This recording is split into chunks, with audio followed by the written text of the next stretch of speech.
Welcome back to Football Coaching Corner. My name is Coach Johnson, and I have today Coach Simpson, Coach Kenny Simpson from Southside High School in Arkansas. Coach has been the coach over there for quite a few years, it seems, from what I could read on Twitter and found from you online.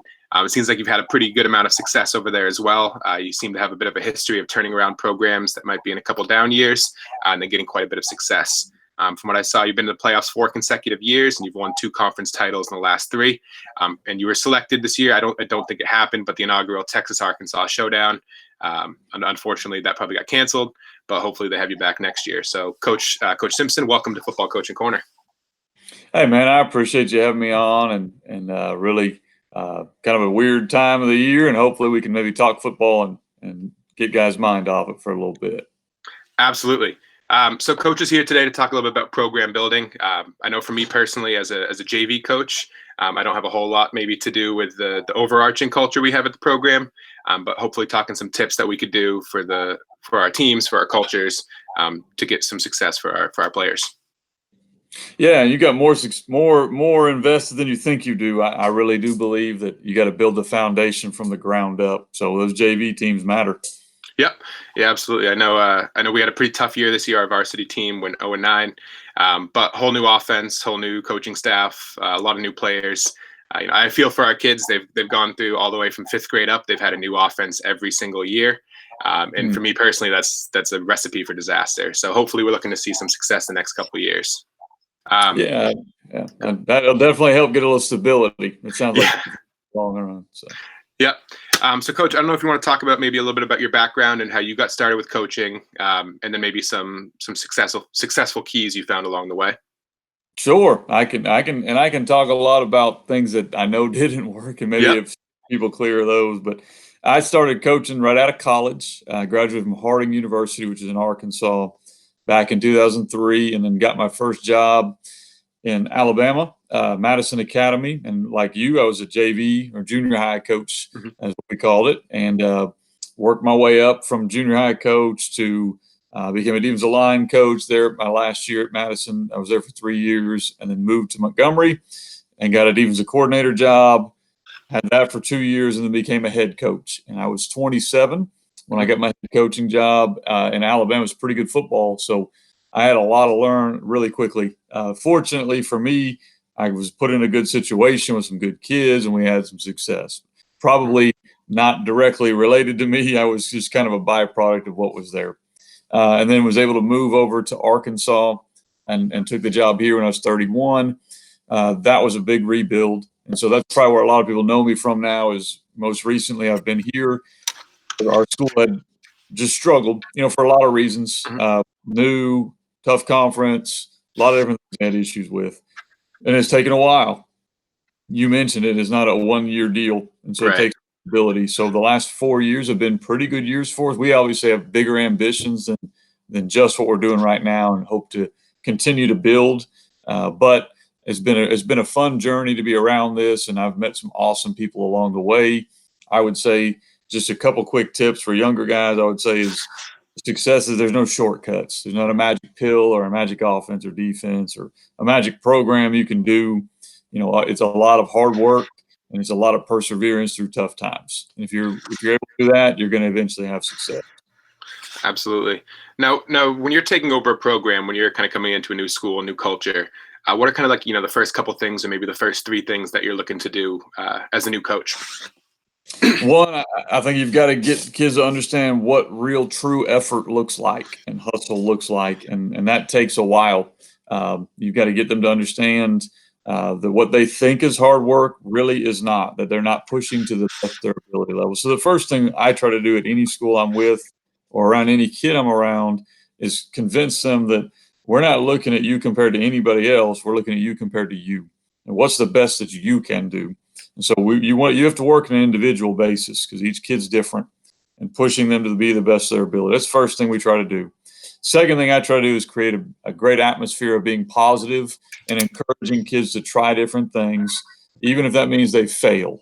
Because here's the deal. A lot of kids now are so scared of failure, they won't give great effort because they're scared it's not going to work. So you got to get them past the point where they recognize, even if you fail, I respect the effort. And that's what I'm looking for. So those are two big things. The third thing is probably more of a coaching deal. You got to get the right people in the right places. As far as I can only do so much on one person, so I've got to build a good staff and get coaches in the correct places. That means I may have to let some go, bring some in, put some in different areas, and the same thing with players. We may have to take a kid and move him somewhere else, remove him, add, whatever you've got to do. You can only do what you've got, and so you've got to get them all in the right place. Mm-hmm. So you kind of touched on it at the end there, but like kind of getting your coaching staff in the right position to be successful. If you're hiring a new coach or you're looking to add some coaches to your staff, what are some of the things you're looking for when somebody's applying or somebody's coming in for an interview? First thing I'm looking for is passion. I feel like I can teach a guy football. And guys, I think sometimes as football coaches, we like to get a whiteboard out, and that's the first thing we want to do. That's the last thing I'm looking for in a coach. I'm looking for is a guy passionate and loves kids and loves what he's doing, because this job is tough, and so you better really love what you're doing. Is this guy going to be loyal to my kids and give them all he has? And I don't consider loyalty not wanting to move up the ladder. I've got several guys that have worked with me now that are head coaches other places. But when they were with me, they gave everything they had to our kids and they were loyal to our program. I don't want yes men, but I want guys that understand that I don't have an ego and I don't want them to have an ego. We're in this together. And that means because of my position, there's going to be some times that we're going to disagree, and I've got to make the decision I think is right. And they got to be able to handle that in a professional way, and I'll treat them professionally. But I want them to share their opinion, whether they're a 23-year-old like you or a 74-year-old, I don't care. We're going to take the opinion that gives us the best opportunity to be successful as a program. So those are the main things I look for. If they know football, obviously they're going to be a coordinator. They probably do need to have a little bit of a background as far as X's and O's. But those are the things I'm looking for. Now, are you kind of bringing in, I think you're more of an offensive coach a little bit. Are you bringing in coaches that maybe have some opposite viewpoints or some differing viewpoints from you, trying to get that coaching room to be, vocal and opposing sometimes? Yeah, I want as much diversity as possible in a coaching room. That can be diversity as far as background. That can be diversity as far as demographics. That can be diversity as far as who age. That can be diversity as far as who's got different skills. I want guys that are awesome with the kids and are great encouragers. And I want guys that are great disciplinarians. And I want guys that are great on a whiteboard. And I want guys that are great in the weight room. So I want to get as many different talents in the room as possible, because I think that's where you become successful. So as a leader, my job is simply to let these guys do what they're great at under the umbrella of here's what our culture needs to look like. Here's what we expect. Now, my job is to empower you as an assistant to go do what you're great at. I feel like I've got some strengths, but I don't have every strength of everything in the world. I've got to use what's around me. So I want as many different viewpoints, as many different as I can get. I think that's where you become successful. And that seems to be a theme of a lot of the coaches that I've talked to, is that the humility of knowing that, we don't know everything. For me, it's pretty easy as a 23-year-old just getting in. I know nothing compared to a lot of you guys. So, being willing to put yourself out there and willing to put in the work, the time and effort to get better every day is something that I've noticed that a lot of great coaches have that ability. Yeah, well, and I've noticed my career arc of how much I knew has gone the wrong direction. Like when I was 23, 24, 25, 26, 27, I thought, man, I was up here. And now that I've gotten older, it's just kept trending this way. So you start once you come to that realization of what you're good at and kind of you understand what you're not good at and you understand how you can help yourself in that area. I think that's where you have a lot of great leaders. Nobody knows everything about everything. So find people that do and highlight their strengths. And my goal is to be the dumbest guy in the room, and have all the guys in there that are better than me and let them do their job. No, I love that. So one of the things I think I noticed that you're a bit of an air raid coach. Am I right with that? Well, we're gun T. So we're wing T with RPO concepts. We kind of work both of them, but those air raid guys will probably curse if you're an air raid guy, because we run the ball a little much for them. But we are in the shotgun and we are concepts. Yeah, we're an old school double wing team up in New Hampshire. So getting the kids to buy into that, just run, we're working on for sure. Now, Oh man, I tell you what, Grant, running the ball. We are a lot of running. We ran for about 350 yards a game last year, wow. and some years we'll throw it more too. But I think that anything you can do that's a little different is going to give you an advantage. Now, when you pick a scheme, are you kind of somebody who's going to pick a scheme and then try to fit your players to that thing you're comfortable with? Or are you going to try to find a scheme that's going to work best for the guys you got in that locker room? Well, I mean, you've got to fit it to your guys. However, you also have to be comfortable in the system of what you're doing. And so I think the greatest coaches, in my opinion, are the ones that have a system that has built-in answers for their talent. So, Mhm. like for us, we're wing T principals running, and then we are RPO principals throwing. So, here's the deal: if we got a quarterback that throws it well, we're going to do that more. If we got a great receiver, we're going to be able to. You want to have it built into your system. What you don't want is to have a system where you get a group of kids and you got to completely scrap it. Mhm. So those are the guys I think that are pretty good is if you can adapt to your kids, but keep the terminology the same. Mhm. And as we look back, we put in our offense about 5 years ago, we looked down the pipe all the way to the sixth graders to see what would fit that. And Mhm. then how we've been able to develop it. So do you do some stuff if you're working all the way down with sixth graders? Do you do some stuff to help build, kind of the intangibles almost like some leadership ability, some sportsmanship, those kind of things? Are you starting to work that all the way down in sixth grade, all the way through 12th? Yeah, we go all the way down as low as they'll let us go. And in our school, we're blessed. We have third grade tackle football and we have kindergarten flag football. So obviously, I don't do much with the flag. I just kind of go cheer for them, but I show up and I'm there and they know who I am because I think that's important. And as they work up, I think it's important as a coach to identify what we call the alphas, like who's the kid that's naturally leading everybody else. And then as a coach, you've got to get that kid to buy into what you're doing. And they all look different. They're all different from different walks of life, but you can identify pretty quickly that kid's the leader of that grade and he's going to influence a lot of people. So I've got to get him to buy into what I'm doing. Mhm. And so that's something I think is overlooked. I think there's a lot of times you have these great programs and they're awesome. But the reality is find the leaders of each grade, get them to believe in what you believe in, and then they're going to do the work for you. Kind of the same thing with your coaches. You get these kids to believe in and buy in, they'll influence the other kids a lot more than an old coach like me can do. Mhm. Now, what do you do if I know we might have had some issues this year where some of those social leaders almost, weren't the maybe some of the leaders that we were looking for on the team. Um, Yeah, that's the tough part because the benefit I've got is I've been somewhere a while, but I've learned that your leaders on the team are going to lead one way or the other, and if they don't lead where you want them to lead, you got to get rid of them. I mean, they've got to be held to a higher standard. So we have a lot of conversations. I'm not a big believer of just kicking kids off the team, but so starting in the seventh grade, I'm meeting with these kids and we're working with them, and so we're talking about, hey, the part of being a leader is you are held to a little higher standard because you can influence people one way or the other. And so most of the time, 90% of the time, we get to hold on to them. But there are a few that you can't let one kid ruin the experience for everybody else. No, absolutely. I think one of the times, at least a lot of things that I've seen sometimes, is parents can get involved in that too, and kind of boosting that kid's ego. What do you do when you're working with a kid? The kid might be great on the field, but you're getting a lot of that stuff off the field from parents. Thinking their kids' stuff don't stink. Yeah. How do you deal with those scenarios?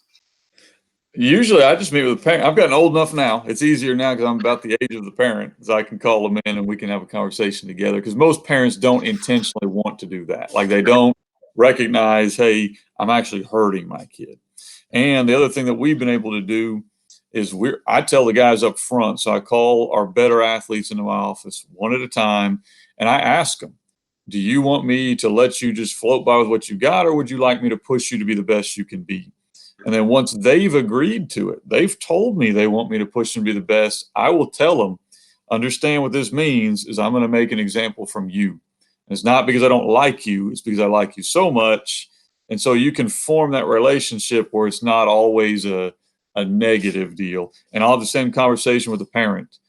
I can push your kid to be as good as you're hoping they can be, but you've got to let me go. And here's what's going to happen. Here's how it's going to look. And he's going to come home crying to you. And all these things are going to happen. If you don't want that, tell me now, and I won't. Well, no parent's going to say, I don't want you to make my kid better. So Right. most say yes. So then, and it's a process. That doesn't mean you have it one time. You got to keep having that conversation because there's going Again. to they feel like you're messing with them. But I felt if you hold your highest kids the highest standard, the other ones fall in line. Mhm. And that's one of the things, one of the biggest lessons I've learned as a young teacher, a young coach, and one of my biggest takeaways from Coach Chad Brain as well yesterday.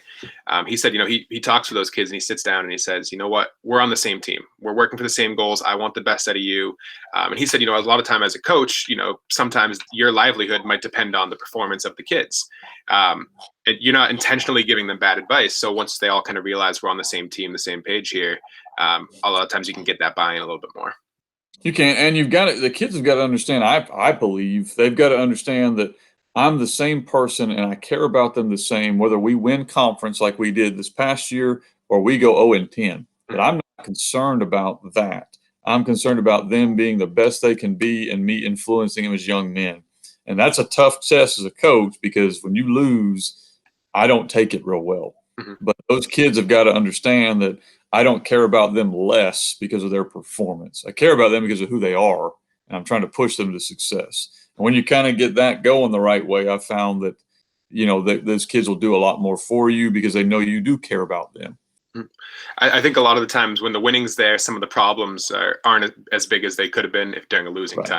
time. What strategies would you have to kind of keep that team together, keep that team culture positive in a losing season? Those 0-10 seasons, those 0-9 seasons. What are some things you do? Well, again, we try to focus on the process, and so even years we have won, I've never set a goal the last probably 5-6 years. How many games are we going to win, or we don't even talk about that stuff. We just talk about how can we get better each week. What are your personal goals as far as, and not even talking about football. Like, where do you want to go after high school, and how can I help you get there? And so when you're focused on that stuff, it is easier, like you mentioned. When you win, everything is easier. Mhm. But when you're losing, those goals don't go out the window. We talk all the time, and the kids now have seen us through wins and losses. We don't change what our goal is. So it's made it a little bit easier. It's never easy to lose, never. Mhm. But it makes it easier when they recognize that that's not the standard we're holding you to. Because if your standard is a scoreboard, half the time somebody's losing. Right. But if your standard is pushing kids to be excellent, you can have two teams on that field that are winners. We've played teams before where we've won, where I thought their kids played phenomenal. They just didn't win on the scoreboard. And we played teams where we did win and we played terrible, and I thought both teams lost because we played awful. And so when you set your standard differently than just a score, it does help in those times. I think that's huge too, just being able to build winners on and off the field too. Yeah. So one other thing I got before we kind of start wrapping up, we're almost at the end of our 20 minutes. But so what advice would you have? I know up in New Hampshire, we just kind of extended or we're no longer going back to school. We're doing remote learning until the end of this year. So what strategies do you have or are you employing right now to kind of keep in contact with your team, keep them accountable, keep their heads on straight? What are you guys doing? Well, we've got a few things we're doing, and I think most of them are probably similar to other people. Obviously, we're meeting. I've got coaches underneath me, and so I've assigned each coach a kid. And so each coach has about 8, 9 kids that they're responsible for checking in on personally, one-on-one, a couple times a week, make sure they're doing well. We'll meet as position groups. So we'll do the little Zoom or Google Hangout type deal as position groups. Then we've started doing our weight coach is posting the workout on there, and we're encouraging them to send it to us. So we're doing all the things that I think I've seen a lot of coaches already doing.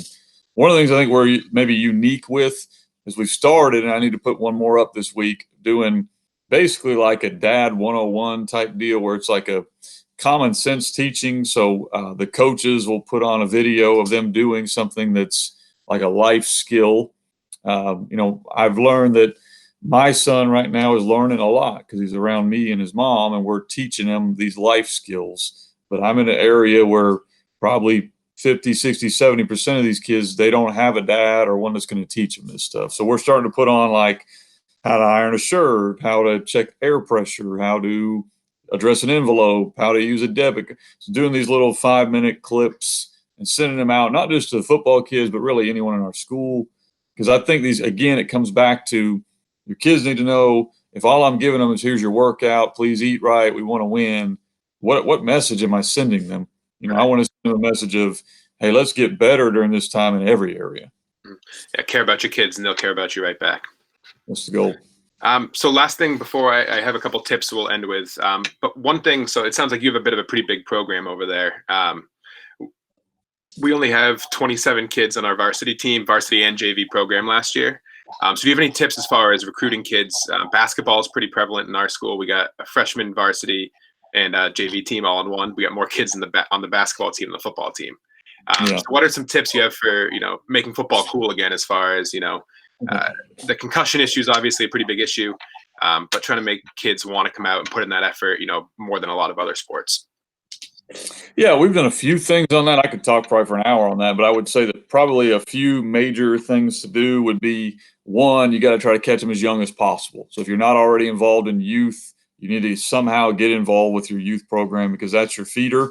And I have learned that somewhere around the 5th, 6th, 7th grade is where they usually make a decision they're not going to play football. So that's kind of that, where it used to be 10th, 11th grade, it's moved all the way down now to 5th, 6th, 7th grade. So you got to catch them young.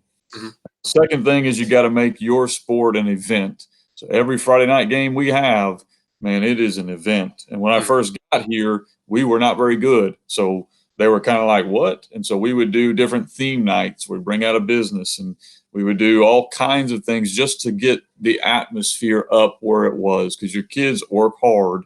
They want to play in a good atmosphere.